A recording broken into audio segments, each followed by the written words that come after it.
Hello everyone, and welcome to our review of the Progressive Era. It's an interesting unit in that we see the continuation of a lot of themes and change and industrialization and reformation that we saw in previous periods, but also big events happening. We have our world wars and the Great Depression, and you're going to see the change within the United States is pretty immense from here until the end of the unit. So let's go ahead and get started. This first slide is the first of three about contextualization. A lot of our free response writing involves contextualizing the period first. And I know I've marked it on your DBQs to work on contextualization. On your LAQs, I'm waiting to give those back to you for now, and I'll explain why later. But anyway, contextualizing part one. Within this period, we're going to see a huge economic shift, and it's a continuation of what started to happen even before the Civil War, where many people, migrants, immigrants, were moving to cities to work in factories for that opportunity. But there was still, most of the U.S. was agriculture, was farming. And now, during this time period, it shifts. And instead of agriculture being our primary form of job or work, it's now industrialization, and people are moving to cities. Cities are booming. Henry Ford, the producer of the first car, as you see in the video, is the namesake for what is called Fordism. And Fordism is the mass consumption and mass production of goods that really envelops this time period. This is also the time where this idea of, you know what, America has a standard of living, and we should be provided with a living wage is the term that came up at this time. I'm sure you've heard it today. We deserve a living wage, enough money to be able to live. And you see progressive reformers, unionists, jump on this idea that everyone should be given a minimum wage, something they can live on. At this time period, these progressive reformers also combated political corruption. We've learned a lot about political machines, and they came in and said, hey, the government should not be controlled by owing favors to corporations. Because if you remember how it works is, a politician gets elected because they make a deal with the corporation that if they give these voters jobs and those people vote for that politician, the politician will in return do something for that corporation. So corporations have much more control over the government at this time. We also see them campaigning against economic instability. So far, this laissez-faire will let the economy do what it does, and just this freedom within the economy to do whatever works. The Great Depression is going to bring about this time period where the government has to get involved. The government has to start making regulations and even creating branches of government that are over making sure people have jobs. And it redefines the goals and social measures of our country during the Depression. And reformers are all in there fighting for and trying to create change.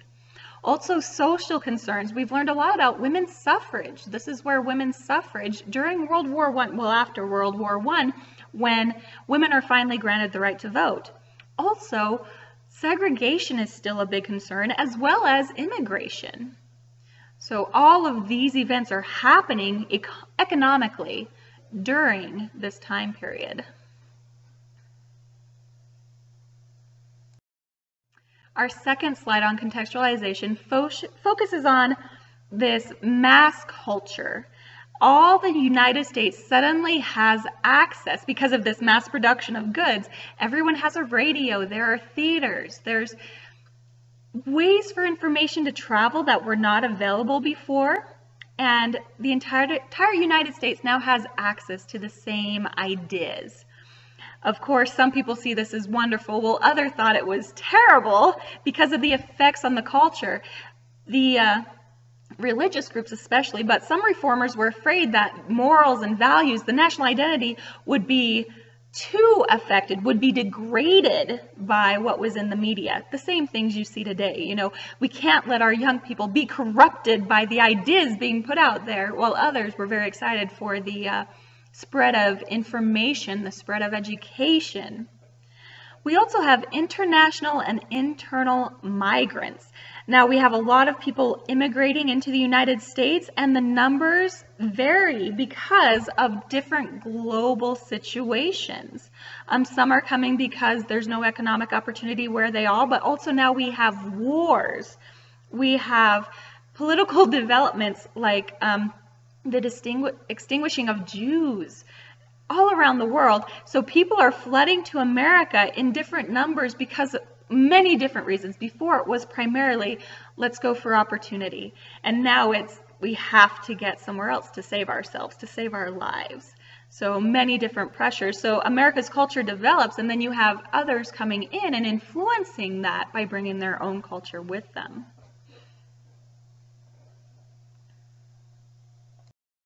And our final slide on contextualization, this is the time period where the U.S. becomes an international power. And you see this in our change from isolationism into this policeman for the world, as it were. We have interests in the Western Hemisphere and the Pacific, as we talked about with the Philippines. And people are beginning to debate, well, what is our proper role as a nation? Many people are still like, no, isolate, isolate. We don't want to get involved. Where others really thought that we had a moral duty, you know, this manifest destiny of the need to move west, it is our destiny, has expanded to we need to take care of others, which also we need to take care of you, but also it helps us out because it gives us a foothold as a world power or gives us better trade. So different people see it different ways. America has a duty to protect the world, and then others see it as America is just getting their foot in for better trade or influencing other countries for their own advantage. World War I heightened these debates exponentially. Debates, I'll fix that. Where World War II transformed American society like extensively because we became a global, political, and military leader.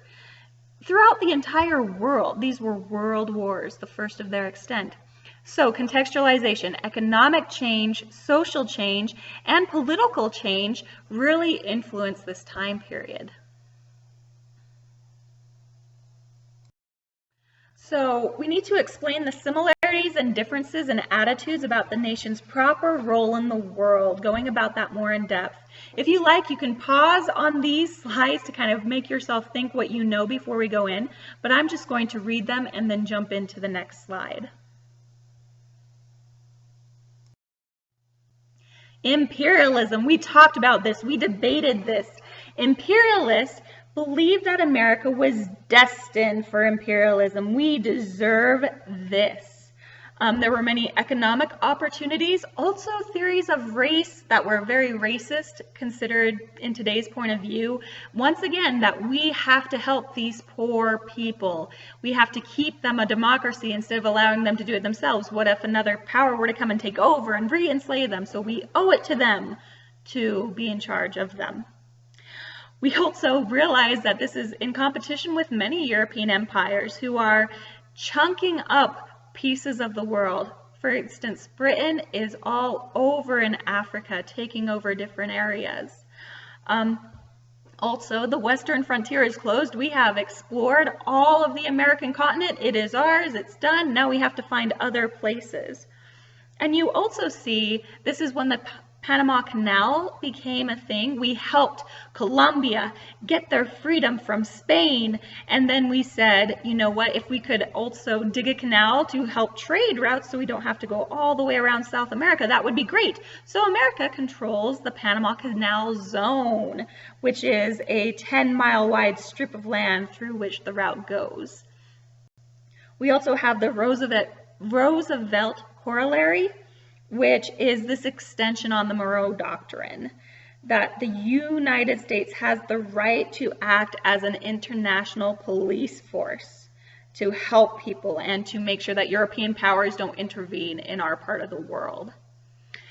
On the other side of this, we have the anti-imperialists. These guys are all about self-determination. We should not be going into the Philippines and telling them how to become a democracy. We should step back and let them handle it.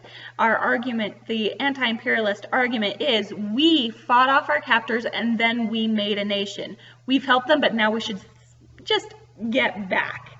We also have racial theories here where people are fighting for equality amongst the different races.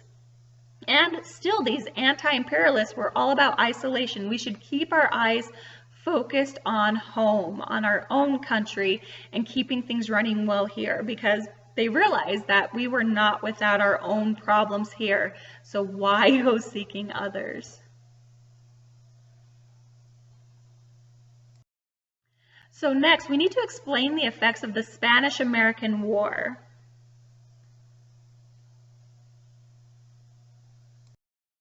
The Spanish-American War was the war with Spain to get them out of the Pacific Islands, out of the Philippines. And within this, we gained island territories when we were victorious. And it definitely increased the U.S. involvement in Asia. We talked about that a little bit with getting a foothold so that we can work with China more. It did suppress the Philippines nationalist movement, meaning they were like, yay, we're a country. And then we're like, yes, you are, sort of, but we are, over you. So it definitely was helpful and hindered at the same time. This is just an illustration of that. You have Uncle Sam with all of his tools. Education and religion is what it says on the book there. Still rails to build railroad bridges. And then you see the Philippines there is the stepping stone. And after all, the Philippines are only the stepping stone to China. So this is critiquing the American government when they say, no, we are helping the Philippines. We are making sure that they are safe. And they're like, yes, we know what you want. You're trying to just get to China, who is really looking for trade opportunities. And we're very willing to be there to trade with. So compare the goals and effects of the progressive reform movement. The progressives had many movements, one of which we talked about, political corruption. The main force behind that were journalists, and journalists were given a nickname by President Roosevelt called muckrakers. He thought they were just out there getting dirt on everyone and just throwing it out there, trying to pull people down. And to journalists, believed that they were doing good because they were getting corruption and cleaning up the government by showing people what they were doing. Also, journalists were out for social injustice, showing how different labor groups, minorities, or immigrants were not being given the same opportunity. The picture at the side, which I love as a teacher, says, we want to go to school, and these are children arguing and fighting for their right for an education. Below that, we have economic equality still. As we've talked about before, people are saying we need a living wage. This isn't fair. We should have the right to provide for our families the same way that you do for yours. Many reformers, journalists or no, many were middle or upper class women. You don't see a lot of labor women. Why, you ask? Laboring women were far too busy working to have time. They were trying to support and raise their families. Middle or upper class women who usually did not work, or if they did, it was, in a business office and they had time off, they had time to pursue these different avenues. So they fought for social change in cities and immigrant population. You see Hall House, these settlement houses where immigrants could go to get an education. Some of them were very heatedly against segregation, but there were also many who just ignored it. They didn't want to get into it because they accepted it. So that is still quite a contentious topic. Many were fighting for, and we see the return of this federalist and anti-federalist idea where there was popular participation in the government, meaning everyone should participate in their government, versus, no, not everyone, because not everyone is educated. We should have professional experts in government doing the job because they know how it should be. So that idea has stayed throughout when we had Alexander Hamilton saying, yes, everyone should vote, but we need to make sure that in government we have your educated people. You see that same idea here. Federal legislation, prohibition, is passed during this time in the 1920s. And we also have women's suffrage. The right to vote is passed during this time period. So reformers, progressives, were definitely able to cause a lot of change during this time period. We also have the conservationists and the preservationists, all about national parks. We need to create them. We need to protect our land's resources. And they debated, though. No one was in agreement on how we should use those natural resources. Should they be preserved for another day? Should we still use them, but carefully? You know, what laws should be put in place to protect them? So that is still highly debated. But everyone agreed, yes, we should have national parks. Explain the causes and consequences of U.S. involvement in World War I. So, first of all, I feel like I start too soon. Okay, first of all, military and diplomacy, we were all about neutrality. We do not want to get involved. This is not our fight. However, Woodrow Wilson, our president at the time, definitely put forth this as humanitarians. We need to push democratic principles throughout the world, and those who were against it were called it moral imperialism. Right, making up a good cause in order to get your foot in and control. There are a few different events that help pull us into the war. One was the sinking of the Lusitania.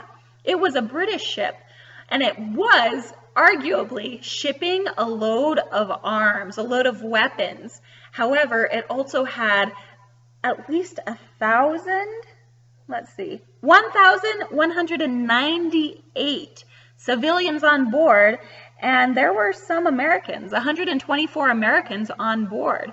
So those were the first American casualties, civilian casualties in this war, and that really got the American public ignited against Germany because they sunk the boat and pushing more to enter the war. You guys probably remember the Zimmerman telegram. That is when British intelligence got this message from Germany to Mexico saying, hey, Mexico, you should help us in the coming war against the United States, and if you do, we'll help you get territory back that you lost in the Mexican War. Remember, that's like all of South America, South U.S., I should say. That's Texas and New Mexico, some of California, Arizona. You know, it's a lot of territory that they're bribing Mexico with. So all of that kind of pushed us into the war, and the U.S. was the tipping point for the Allies. So we didn't fight a lot in this battle. We, in fact, limited role in comparison with others. However, we did have the American Expeditionary Force. And this was the name of the U.S. forces in Europe as an independent army.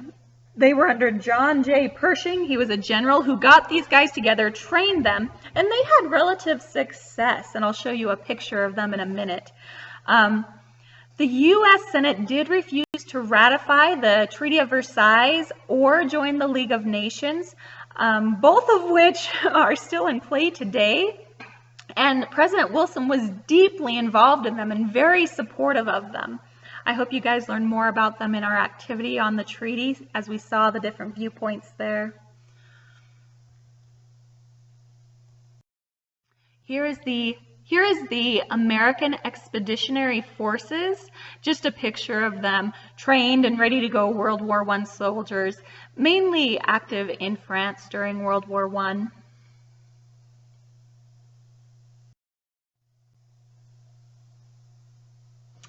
Explain the causes and effects of international and internal migration patterns over time.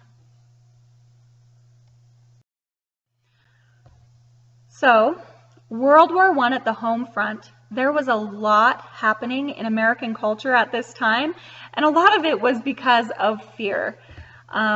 We have worry about spies infiltrating America, and you think, man, that's far out, but it was quite true. We actually have a lot of records of spies working for us, going into other countries, and we know of a few spies who came into America at this time, so it was a real worry. However, it definitely created this mass hysteria and fear that communists were integrating all levels of American life and needed to be stopped. You see the poster at the side, "The Red Menace is real. Report all suspected communist activity." And this led to the creation of the House Un-American Activities Committee. And they would bring in suspected communists and would force them to tell them the names of other communists. And lots of people gave up names just because they were afraid. It was very much, and you'll see in literature, it is often compared to a witch hunt where you torture someone into confessing even though they're innocent, and you say, give up names or else we'll hurt you more. So they give up names of just people they know. And it's a good way that if you don't like your neighbor, you can say, hey, I think my neighbor's a communist, and that's a good way to get him to move because you've ruined his life. So the Red Scare led to a lot of false accusations. Also at this time, we have labor activism and immigrant culture. This is the first time that we see the term illegal alien, meaning you are not here legally, you need to be deported, and you see the creation of the Border Patrol.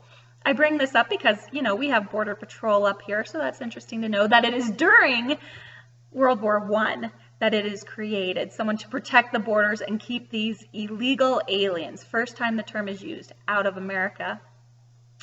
When we talked about restricting freedom of speech, well, before that we have the Selective Service Act in May of 1917, and this was making sure that 25 million men registered for the war draft. Because of this act, you have the Espionage Act, which prohibited spying or giving false statements about the military or refusing to do the draft. So we also have the Sedition Act, which could get you thrown in prison for showing contempt or scorn for your government or anything that interfered with the war effort. So during wartime, these acts come out that do take away our freedom of speech, but because of fear of spies, fear of people trying to subvert American government. After this, we see, because of Asian interest in the war, we see a lot of campaigns against Asian immigration and the passage of immigration quotas and restrictions. We also see war production led to migration to cities. So more of what forced or drove people to move away from farming and go to the cities was the war needed so many supplies that factories boomed. We needed to create tanks, weapons, armor, food that could be sent over. Like all of this had to be created, and lots of it here because we had not been hit by the war. So the U.S. was in the position to have these factories running. We also see the great migration of African Americans, and many go for these economic opportunities, right? Because of the war effort.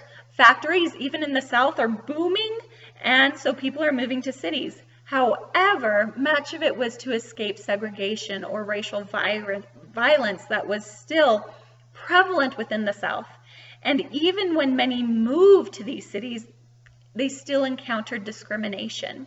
So we've had slavery, we've had people released, but then we've had Jim Crow laws, and we still see this idea that separate is best, and still racial theories that there is only one race that is best and the others are somehow less.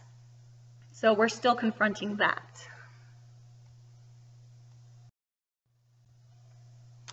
Explain the causes and effects of the innovations in communication and technology in the United States over time.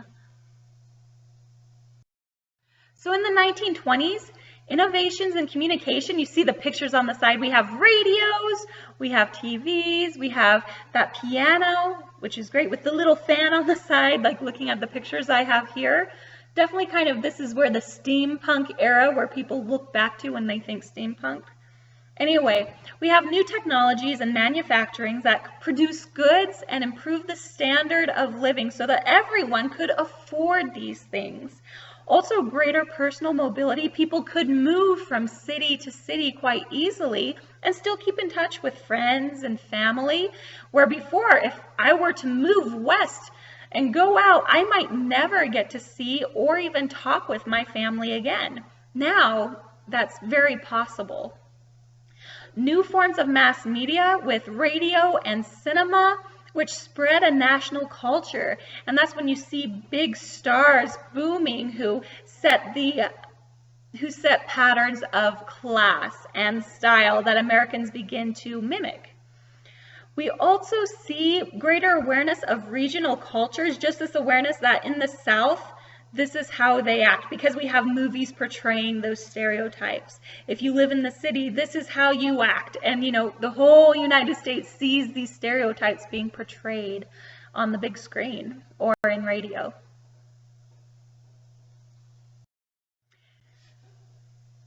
Explain the causes and effects of international and internal migration patterns over time. Still on the same idea. So, cultural and political controversies. Dun, dun, dun. So the majority of the population lived in cities. This created opportunities for women, for migrants, both international, meaning coming in from other countries, and internal migrants, meaning those just moving from one area of our country to the other. The art of immigrants, because people were moving and expressing, we see a lot of new forms of art and literature. A big one you guys should know about is the Harlem Renaissance. This is the boom of culture, of literature and music, of artwork from the Black population that often was pushed back. Now it gets a certain platform within American society and people appreciate it. I would love to say that it really hindered segregation and racial hatred. It did not end it by any means, but it was a step in that it was appreciated, and it created a culture for many Black Americans to rejoice in where they really didn't see themselves before. Also, we have gender roles, the new feminists who are like, not only do we deserve the right to vote, we deserve the right to decide what happens to our bodies in marriage, right? Also, modernism, science, religion, race, and immigration. You have your first evolution versus church, where teachers are trying to find out where they draw the line, and communities are fighting back. Should we teach science, or do we stick with religious tradition or what we have learned over time? And you see these political controversies hitting heads. And of course, race and immigration, those same ideas. We have those who are born here deserve to be here, and you're new, you're different, you don't belong here. These ideas are still very prevalent.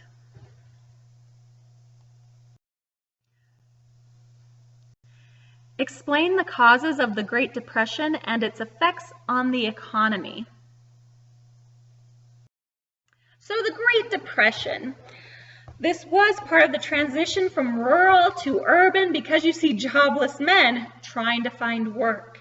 We saw a lot of pictures of the Dust Bowl. This is very Central America, where windstorms just picked up the topsoil and it dried out the dirt, and you literally have dust storms roaming the land, and people are no longer able to farm in this area.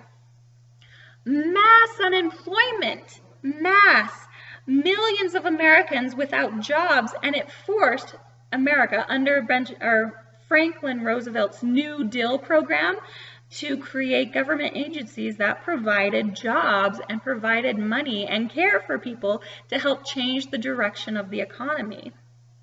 And it's part of this call for stronger financial regulatory systems. With the changes made, our government truly believes that we will never again have a Great Depression, because regulations were put in place to stop that from ever happening. So some of the fallout, or I guess good changes that came from the Great Depression happening, the government was forced to put in place regulations to keep it from happening again. Explain how the Great Depression and the New Deal impact American political, social, and economic life over time. So we have the New Deal. Franklin Roosevelt's New Deal provided relief for the poor and stimulated recovery by providing money to businesses to keep running, providing money to people to buy, trying to kind of shoot in some extra energy into the economy and get things rolling again. It's kind of like if your battery's dead, you have to juice it, give it a little pump of energy and then it can run on its own. That's what they tried to do with the economy. Juice in some jobs, some money, just to get things rolling, and hopefully it would keep running. I know in my hometown-ish where I went to school, there's this wall, and it's a depression wall, meaning that it didn't need to be built, but the government said, hey, we're going to build a wall here and we'll pay you to build the wall. So they created jobs and they were able to give people money, and people could use the money to buy stuff, hoping to jumpstart the economy. Was that wall needed? Did it serve a purpose? No, its only purpose was to help the economy. So the legacy of those changes, we have reforms and regulatory agencies. Like I said before, a Great Depression should never happen again, at least how it did, because we have regulations in place. And it fostered a long-term political realignment where a lot of minority groups were no longer Republican, but they were now Democrat because the Democratic Party were pushing a lot of these reforms and they agreed with them because they needed the financial support. We see radical union and populist parties, and they are pushing for extensive changes, even more than the New Deal. So these radicals are over here, and then the conservatives in Congress and the Supreme Court are saying, whoa, we're doing too much. This isn't going to help. It's going to hurt eventually. So it's interesting because even today, we have the government going past a bill to put stimulus money and help those who have lost their jobs because of COVID. And you see those same arguments happening now where others are like, no, we need more radical change. The government needs to be more involved. And conservatives on the other side saying, no, if you get too involved, it'll ruin the economy. It'll create cracks in it. It won't work anymore how it's supposed to. So that is happening even now. And still again, people migrating to urban centers because that's where the government is the most active.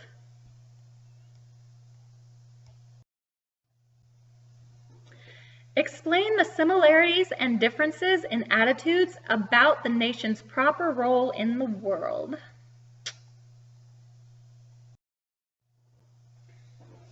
So, interwar foreign policy. So, unilateral foreign policy means that we have international investments. We have money in different places around the world, even though we're kind of saying, no, we need to keep it close to home. This investment, these peace treaties that we're involved in, and select military intervention, always saying, but we're still ourselves. We're still just keeping an eye on what's at home. But we will get involved if it's small and if we think that we should. And we will help negotiate peace treaties. And we will put money other places while at the same going, but we're isolationists. So it's a bit hypocritical, but at the same time trying to keep this line of being able to intervene when we want, but not being forced to intervene if we don't want to. In the 1930s, there was great opposition to being involved in World War II, even though people were very fearful of fascism and totalitarianism, this German ideology. But with the attack on Pearl Harbor, America jumped into the war. I've included here a picture drawn by Dr. Seuss.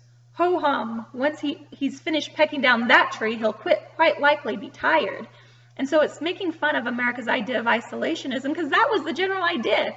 If we don't get involved, we will be fine because Germany is running out of money, is running out of steam. They won't be able to get here. And it's saying, well, no, eventually he's going to get here. Look at all the trees he's cut down already. So you guys should look up Dr. Seuss political propaganda. It's pretty fascinating.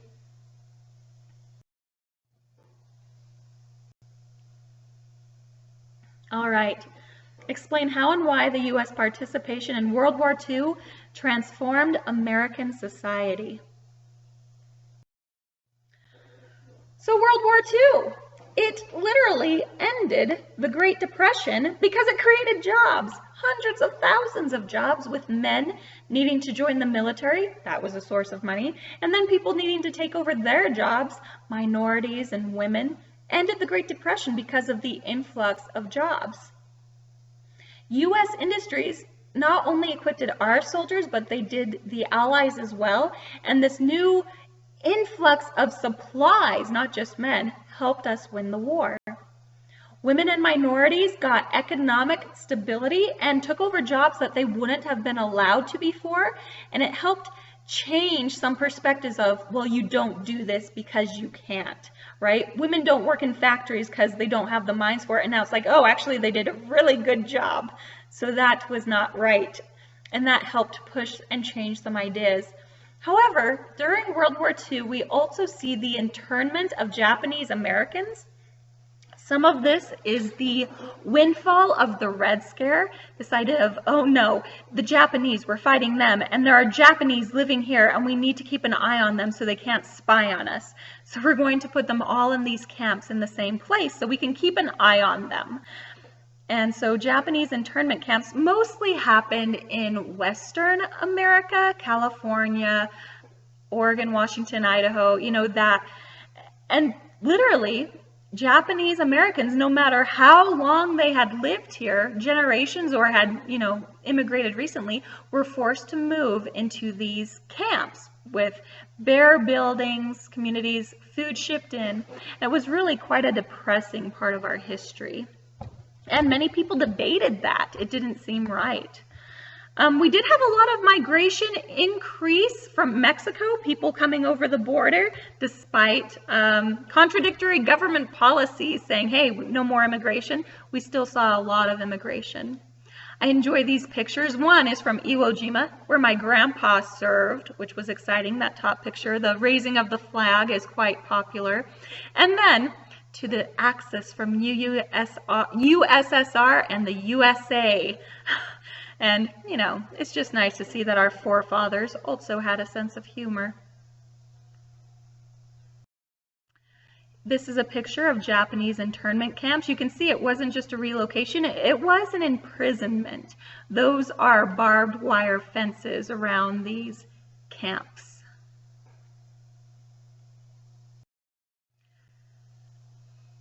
Explain the causes and effects of the victory of the United States and its allies over the Axis powers. World War II, the military. So, of course, this was a fight for freedom and democracy against evil, fascists and totalitarianism and military ideologies. And we felt, America felt, very venerated when Japanese wartime atrocities came to light, when Nazi concentration camps came to light, and people saw the reality of the Holocaust. Today, one of the most angering things to me is when people deny that the Holocaust ever happened, because it was so big, so momentous, and so tragic. And when these things came to light, many Americans as well as Europeans felt, okay, this was a fight worth fighting so that we could end these horrible things. So with the victory, it definitely came about because of Allied cooperation. All of the countries on our side, we worked together, we worked well. And also we got victory because of scientific advances, one of these being the atomic bombs. They were created in what was codenamed the Manhattan Project. If you were in my junior class last year, sophomore class last year, and we did our debate on the dropping of the bombs, you'll know a lot about how horrific it was in Japan. Lots of people put it on par with Japanese atrocities or the concentration camps, that this is also a war crime that should not have happened. However, on the other side, it did help end the war and saved a lot of lives that way. We also got victory because of our servicemen and women who were out there fighting. And then different campaigns. In the Pacific, there was island hopping, meaning get to this island, take it over, jump to this island, take it over, and get us bases so that we can fight the war in the Pacific away from the United States and take the war to Japan. Also, the D-Day invasion in Europe led to the U.S. to the Allied victory overall.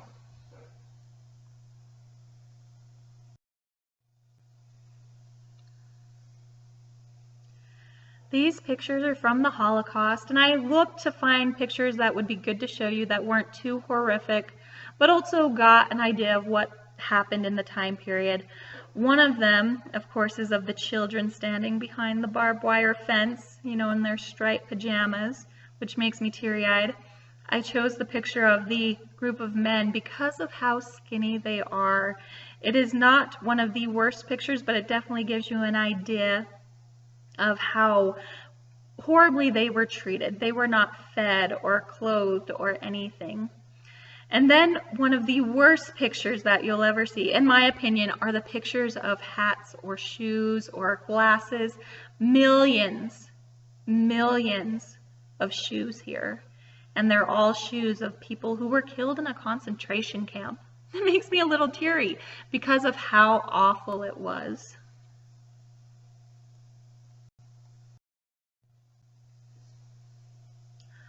On the other side of the world, this is Hiroshima, where the bombs were dropped. And I hope the picture isn't too hard for you to look at, the one with the man and his scarred back. It's at least healed. But you can see that millions died, but also it was horrible because of the people who survived were maimed or got radiation poisoning, got very, very sick, or got cancer later on in life. The building in the background there still stands today exactly as it does in this picture. Everything, of course, was rebuilt around it, but it stands as a memorial to those who died in the dropping of the bomb. I want to re-emphasize that America definitely sees the atomic bombs as a godsend because it saved them from needing to ship soldiers who just got back from Europe and ship them over to Japan to fight more and to lose more lives. But it was a tragedy for those who were hit by the bomb at the same time.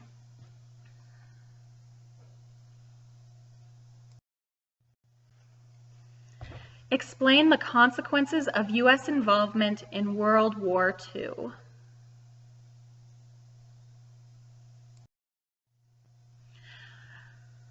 Post-war diplomacy, this is the moment. This is the big deal where the U.S. is the most powerful nation in the world at this point in time. Asia and Europe were war-ravaged, meaning even if they won, Britain had been bombarded. Britain itself, England itself, had bombs dropped on it and much destroyed. And Stalin over there, Russia fought and lost more soldiers than any other country combined. And they're a large country, so the front, their war front was huge. And so they lost a lot. So other countries were near bankruptcy. But the U.S., because of our factories, because of our late admittance to the war, was able to come in, throw a few punches, and then help win. But other countries really held most of the responsibility. Those in the picture, you have Stalin, Roosevelt, and Churchill. At this time, they were nicknamed the Big Three. And they went to the Potsdam Conference, Yalta Conference, and the Bretton Woods Conference. And they set up and pretty much said, okay, let's split up territory. Let's decide where countries' borders now are. Because Germany took over quite a bit of land, and so they said, okay, Poland, this is what we're giving back to you. Germany, there's going to be an east side and a west side, and we're controlling one side, and you guys can have the other because of that wall that was separating the two sides. And so they decided a lot of what happened in the world, and the U.S. was key in those changes. That is, I believe, the end of this review, and you do see a big jump in the United States.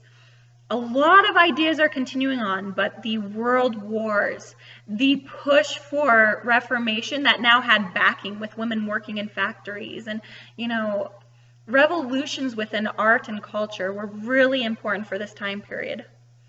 I hope you guys got something from this, and that it's my first time recording over a PowerPoint, so do let me know if you have any questions. We'll talk to you guys another day.